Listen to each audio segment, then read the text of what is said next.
तुलसी के बारे में पढ़ रहे थे। अब तुलसीदास की काव्यगत प्रवृत्तियाँ, मतलब कविताओं में किस प्रकार की करेक्टरिस्टिक उनके अंदर हैं। तुलसीदास का काव्य भाव, पक्ष व कला, पक्ष दोनों ही दृष्टियों से उन्नत है, उच्च कोटि का है तथा अत्यंत समृद्ध है। इसीलिए उन्हें हिंदी साहित्य का सर्वश्रेष्ठ कवि कहा जाता है। उनकी काव्यगत प्रवृत्तियाँ निम्नलिखित हैं। पहली है भक्ति भावना। उनकी काव्यगत प्रवृत्तियों में सबसे पहली करेक्टरिस्टिक है उनकी भक्ति भावना। तुलसीदास के काव्य की प्रथम विशेषता यह है कि उसमें आदर्श भक्ति भावना का निरूपण किया गया है। उन्होंने अपने काव्य में राम को अपना इष्ट देव घोषित किया है तथा उनके प्रति दास्य भाव की भक्ति को दर्शाया है कि वो उनके दास हैं, राम के सेवक हैं। वे अपने इष्ट देव राम को खरा एवं बड़ा कहते हैं तो स्वयं को खोटा और छोटा बताते हैं कि राम जो है वो खरे हैं, राम सबसे ऊपर है और वो खोटे हैं, मतलब वो सबसे नीचे हैं। लिखते हैं, इसके लिए दोहा लिखा उन्होंने, लाइनें लिखी हैं। राम सो बड़ो है कौन, मूसो कौन छोटो, राम सो खरो है कौन, मूसो कौन खोटो। मतलब राम से बड़ा कोई कौन है, राम से बड़ा कोई नहीं है और मुझसे छोटा कोई नहीं है, और राम से खरा कोई नहीं और मुझसे खोटा कोई नहीं है। इस प्रकार वे श्री राम के प्रति अनन्य भाव की भक्ति को दर्शाते हैं। उन्हें केवल श्री राम पर ही अटूट विश्वास है। जैसे उन्होंने लाइनों में लिखा है, एक भरोसो एक बल, एक आस विश्वास, एक राम घनश्याम हित चातक तुलसीदास। तो कहते हैं मेरा एक ही भरोसा है, मुझे एक ही चीज पर विश्वास है, वो है राम। जैसे एक चातक पक्षी स्वाति की बूंद के लिए केवल देखता है, उसी स्वाति की बूंद का पानी ही पीता है और कोई पानी नहीं पीता, वैसे ही उनको सिर्फ राम पर ही भरोसा है, राम के अलावा उन्हें किसी और पर भरोसा नहीं है। तो ये थी उनकी भक्ति भावना। भक्ति भावना के बाद आती है समन्वय की भावना। समन्वय की भावना तालमेल, लोगों में तालमेल बैठाना, समन्वय बैठाना। मतलब ये नहीं कि उन्होंने एक चीज़ को अच्छा माना तो बाकी चीज़ों को बुरा मानेंगे, उन सब चीज़ों में तालमेल बैठाते हैं। यद्यपि तुलसीदास राम के उपासक है परंतु उनके समन्वय की भावना से अन्य देवी देवताओं की महत्ता को भी स्वीकार किया है। मतलब राम के उपासक है वो, लेकिन बाकी देवी देवताओं का भी पूरा सम्मान करते हैं, उनको भी पूरी पूजा पाठ करते हैं। वो सबके बारे में उन्होंने लिखा भी है, उन्होंने शिव पार्वती के बारे में भी लिखा है, उन्होंने कृष्ण के बारे में भी लिखा है। ठीक है। यथा वे शिव की महिमा को दर्शाने के लिए अपने उपासक राम के मुख से कहलवाते हैं, शिव द्रोही मम दास कहावा, सो नर मोही सपने हूँ नहीं पावा। कहता अगर तुम मुझे शिव का द्रोही कहोगे, राम कहते हैं अगर तुम मुझे शिव का द्रोही कहोगे तो मुझे सपने में भी नहीं प्राप्त कर सकते।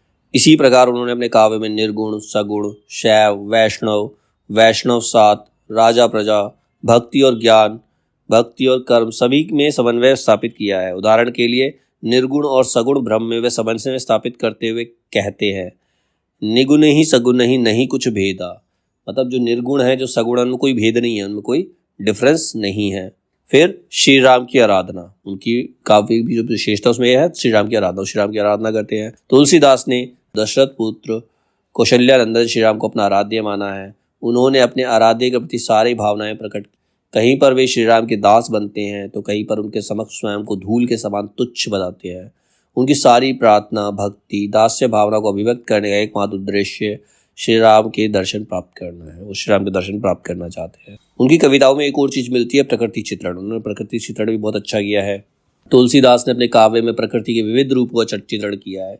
कहीं पर उन्होंने प्रकृति का आलंबन रूप में चित्रण किया है तो कहीं पर उद्दीपन रूप में। आलंबन मतलब कहीं पर प्रकृति सुख प्रदान करती है तो कहीं पर पीड़ा देती है। उद्दीपन रूप मतलब पीड़ा दे रही है। उदाहरण के लिए निम्न प्रकृतियों में प्रकृति का उद्दीपन रूप में चित्रण देखिए, घन घमंड नव गर्जत घोरा, पियाहीन मन डरपत मोरा।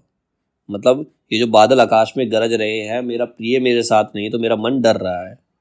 ठीक है, तो ये उद्दीपन भाव है। ठीक है। इसके बाद है लोक कल्याण की भावना। उनके काव्य में लोक कल्याण की भावना नजर आती है। तुलसीदास के काव्य में सर्वत्र लोक कल्याण की भावना विद्यमान है। उन्होंने राजा, प्रजा, परिवार, भाई, पिता, माता, पुत्र, पत्नी आदि सभी संबंधों को आदर्श रूप तक पहुंचाने के लिए श्री राम का विविध रूपों में तथा लक्ष्मण, सीता, भरत, दशरथ आदि का आदर्श संबंधों में के रूप में चित्रण किया। तो रामायण पूरी यही है कि परिवार से बढ़कर कुछ नहीं है।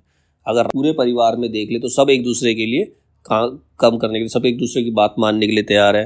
तो वो एक अच्छा परिवार दिखाने की कोशिश की है। तो लोगों के अंदर लोक कल्याण की भावना है, लोगों को ऐसा ही परिवार बनाने के लिए वो प्रोत्साहित करते हैं। ठीक है। तो अलग अलग रूपों को दिए, जैसे लक्ष्मण एक आदर्श भाई है, सीता एक आदर्श पत्नी है। ठीक है। तो दशरथ जो है एक आदर्श पिता है, आदर्श पति है। तो वो सारी चीजें उन्होंने दिखाई है ताकि जन साधारण उनका अनुसरण कर अपना कल्याण कर सके। उनकी दृष्टि में राम ही मंगल भवन है। वे कहते हैं परहित सरस धर्म नहीं भाई। मतलब दूसरों का भला करने से बड़ा धर्म कोई नहीं है। सबसे बड़ा धर्म है दूसरों का भला करो। इस प्रकार तुलसी के काव्य में लोक कल्याण की भावना विद्यमान है। इसके बाद रस योजना, उनके काव्य में रस योजना। तुलसीदास के काव्य में वैसे तो शांत रस और भक्ति रस का प्राधान्य है, परंतु उनमें अन्य रसों तथा वीर रस, रौद्र रस, भयानक रस, श्रृंगार रस का भी समावेश हुआ है। परंतु उन्होंने अपने काव्य में मर्यादित ढंग से ही श्रृंगार वर्णन किया है, मतलब उसमें अश्लीलता नहीं आने दी उन्होंने। उदाहरण के लिए निम्न पंक्तियों में हास्य रस की योजना देखिए। बिंध्य के वासी उदासी, तपोव्रत धारी, महाबिनु नारी दुखारे, गौतम तिये तरी, तुलसी को कथा सुनी वे, मुनिवंद सुखारे। तो ये उन्होंने लाइनें लिखी है, इसमें एक हास्य रस दिखाई पड़ता है।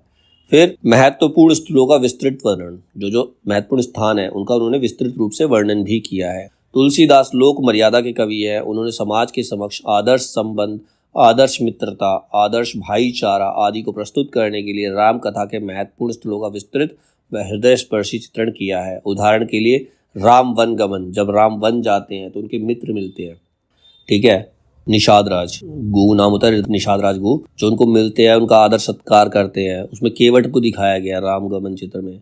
चित्रकूट में राम भरत का मिलाप दिखाया गया कि एक भाई कैसे दूसरे भाई के लिए राज्य छोड़ने के लिए तैयार है, फिर भी उनके चरण पादुका ले जाकर, चरण पादुकाओं को जाकर सिंहासन पर रखता है, फिर राज्य करता है। इसमें दिखाया उन्होंने। फिर सीता हरण दिखाया, लक्ष्मण मूर्छा आदि प्रसंगों में कवि ने एक एक भाव को चित्रित किया है, ठीक है। फिर है विविध काव्य रूप। तुलसीदास ने अपने काव्य को विविध रूपों यथा महाकाव्य, खंड काव्य, मुक्तक काव्य आदि में प्रस्तुत किया है। रामचरितमानस जहाँ महाकाव्य की श्रेणी में आता है, वहीं जानकी मंगल, पार्वती मंगल आदि खंड काव्य के अंतर्गत आते हैं। अब उनकी भाषा एवं शैली, तुलसीदास की भाषा और शैली किस प्रकार की है। तुलसीदास ने अपने काव्य में मुख्यतः अवधी भाषा का प्रयोग, रामचरितमानस, जानकी मंगल, पार्वती मंगल आदि अवधी भाषा में रचित ग्रंथ हैं। दूसरी ओर कवितावली, कृष्ण गीतावली, गीतावली आदि में ब्रजभाषा का प्रयोग हुआ है। इन रचनाओं में कवि ने तत्सम, तद्भव, देशज एवं प्रचलित विदेशज शब्दों का भी प्रयोग किया है। उन्होंने अपने काव्य में अधिकांशतः सभी काव्य शैलियों का वर्णनात्मक, संबोधनात्मक, गीति शैली आदि का प्रयोग किया है। फिर इनके काव्य के अंदर है छंद एवं अलंकार। तुलसीदास जी ने अपने काव्य में मुख्यतः दोहा, चौपाई, सोठा, छप्य, कवित, बरवे, सवैया आदि छंदों का अधिक प्रयोग किया है। उन्होंने अपने काव्य में उपमा, अनुप्रास, उत्प्रेक्षा, रूपक आदि अलंकारों का अधिक प्रयोग किया है। तुलसी की भक्ति भावना, तुलसी ने नवदा भक्ति में दास्य भक्ति को प्रमुखता का स्थान दिया है। नवदा 9 प्रकार की भक्ति होती है, इसमें दास्य भक्ति सबसे उत्तम है। अपने आप को दास मानो। नवदा भक्ति के अन्य प्रकार भी दास्य भक्ति के अनुकूल होकर उनके यहाँ आते हैं। नवदा भक्ति मतलब 9 प्रकार की भक्ति के बारे में उन्होंने बताया, अर्थात 9 प्रकार की भक्ति वैष्णव धर्म द्वारा इस भक्ति पद्धति का विकास हुआ। यह व्यवहारिक भक्ति पद्धति है। श्रीमद् भागवत में इसका वर्णन इस प्रकार है। श्रवण कीर्तनम, विष्णु स्मरणम, पाद सेवनम, अर्चन वंदनम, दास्य सख्यात्मक निवेदनम।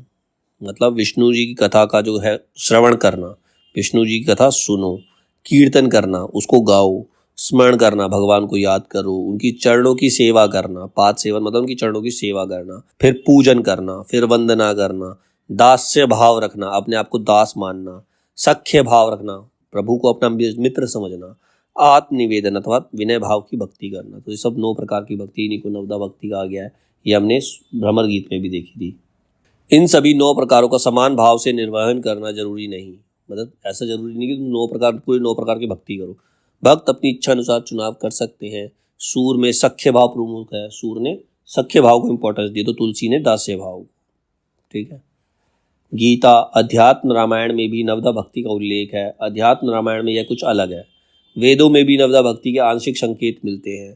तुलसी शुद्ध रूप से अहेतुकी भक्ति और निष्काम भक्ति को मानते हैं, मतलब ऐसी भक्ति करनी चाहिए जिसका कोई हेतु ना हो, जिसका कोई उद्देश्य ना हो, मतलब भक्ति करने का कोई उद्देश्य नहीं होना चाहिए, भक्ति निष्काम भाव से करनी चाहिए। फिर है कामना के आधार पर भक्ति के 3 प्रकार है। अगर कामना के आधार पर भक्ति करते हैं तो उसके 3 प्रकार होते हैं। पहला होता है हेतुकी या सकाम भक्ति, किसी काम को पूर्ण करने के लिए भक्ति की जाती है। जैसे आजकल लोग थे, अगर मेरी मान्यता पूरी होगी तो मैं वहाँ चला जाऊँ, तो ये क्या है, सकाम भक्ति है, जिसमें भक्त भौतिक सुख के लिए ईश्वर की प्रार्थना करता है। दूसरा है केवल्य काम भक्ति। केवल्य काम भक्ति में केवल भगवत प्रसाद अर्थात ईश्वर के दर्शन और मोक्ष प्राप्ति की इच्छा के लिए जो भक्ति की जाती है। तीसरा है अहेतुकी और निष्काम भक्ति, जो बिना किसी बात के जो भक्ति में लीन है, उसे कोई कुछ नहीं चाहिए, उसे सिर्फ भक्ति में अपने आप अपनी मन की शांति के लिए भक्ति कर रहे हैं, भक्ति की कोई इच्छा नहीं, भक्ति को ही साध्य मानना। शुक्ल जी ने तुलसी की भक्ति को स्वदेशी भक्ति माना है। तुलसी स्वदेशी भक्ति के अनुरूप योग पंथ के रहस्यवाद पर आधारित जटिल साधना मार्ग स्वीकार नहीं करते। मतलब भक्ति करने के लिए कोई जटिल मार्ग अपनाने की जरूरत नहीं, अपने आप कष्ट देने की जरूरत नहीं है। भारतीय भक्ति पद्धति में एक विशिष्टता लोकोन्मुक्ता है। इसमें ईश्वर के 3 गुणों सौंदर्य, शक्ति व शील में शील पर सर्वाधिक बल दिया गया है। तुलसी की भक्ति अनिवार्यता शील केंद्रित है। शील मतलब पेशेंस। भक्ति में पेशेंस होना बहुत जरूरी है। अपनी समन्वय चेतना के कारण तुलसी ने एक देव भक्ति और बहुदेव भक्ति का संतुलन किया है। मूलतः वह केवल राम की भक्ति करते हैं, लेकिन अन्य देवों की प्रार्थना भी वो करते हैं। अपने ग्रंथों की शुरुआत में प्राय उन्होंने गणेश वंदना की है। शैव वैष्णव मतभेद सुलझाने के लिए शिव व राम को एक दूसरे का भक्त बताया है। मतलब हमने रामायण में देखा, शिव जी राम को भगवान मानते हैं और राम जी शिव जी को भगवान मानते हैं, वो एक दूसरे की आराधना करते हैं।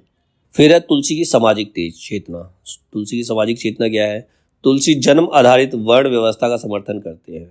जन्म के आधारित जो वर्ण व्यवस्था है उसी को समर्थन करते हैं। वर्ण व्यवस्था के टूटने को कलयुग के प्रभावों में गिनते हैं कि कलयुग के प्रभाव के कारण ही वर्ण व्यवस्था जो है टूटी है। उनका दृष्टिकोण कहीं कहीं शूद्र के प्रति कट्टर दिखाई देता है। मतलब जो शूद्र है उनके प्रति उनका जो बिहेवियर है वो कट्टर है। पूजई विप्र सकर गुलहीना, शूद्र न गुणगण ज्ञान प्रवीणा। हालांकि संशय के बीज में उनके मन में रहे, यही कारण था कि उन्होंने कई जगह पर ब्राह्मणों की आलोचना भी की। भक्ति के स्तर पर जो तुलसी वर्ण व्यवस्था को बिल्कुल नहीं स्वीकारते, सबरी को भामिनी कहना, संबुक वध का प्रसंग छोड़ना, निषाद राज केवट के प्रति राम का स्नेह इसका प्रमाण है। कवितावली में के उत्तरकांड में तुलसी ने जाति व्यवस्था पर चोट की है। उत्तरकांड के अंदर जाति व्यवस्था पर उन्होंने चोट की। इसे संस्कार में भक्ति का द्वंद्व कहा जा सकता है कि वो भक्ति में रहकर वो वर्ण व्यवस्था के विपरीत हो गए, लेकिन जो उनके संस्कार थे वो वर्ण व्यवस्था को मानते थे। संस्कारों में वर्ण व्यवस्था का समावेश था, परंतु भक्ति भावना में कोई भेद स्वीकार्य नहीं था। तुलसी की नारी विषयक दृष्टि भी दुविधापूर्ण रही है। कहीं वे नारी को सहानुभूतिपूर्ण दृष्टि से देखते हैं, कहीं सामंती नजरों से। कहीं पर वो नारी का सम्मान करते हैं, कहीं पर वो नारी के खिलाफ जाते हैं। समानता नारी संबंध में नकारात्मक उक्तियां खलनायक वर्ग के चरित्रों में आती है। तुलसी नारी के संदर्भ में अपने युग की वैचारिक सीमाओं का अतिक्रमण क्रांतिकारी तरीके से ना कर सके, किंतु नारी की व्यवस्था को उन्होंने अपनी रचनाओं में स्थान दिया। संस्कार और भक्ति के द्वंद्व को यहाँ भी समझा जा सकता है। तुलसी रामचरितमानस व कवितावली में प्रमुखता से भारतीय समाज के परिवार का आदर्श रूप प्रस्तुत करते हैं। संयुक्त परिवार की सफलता के लिए कर्तव्यों के निर्वाह पर बल देते हैं। जो संयुक्त परिवार है वो तभी सफल हो सकते हैं जब सभी अपने कर्तव्यों पर निर्वाह करें। भक्ति काल में तुलसीदास एकमात्र रचनाकार है जिन्होंने राजनीति और अर्थव्यवस्था को प्रमुख स्थान दिया है। तो ये तुलसीदास थे।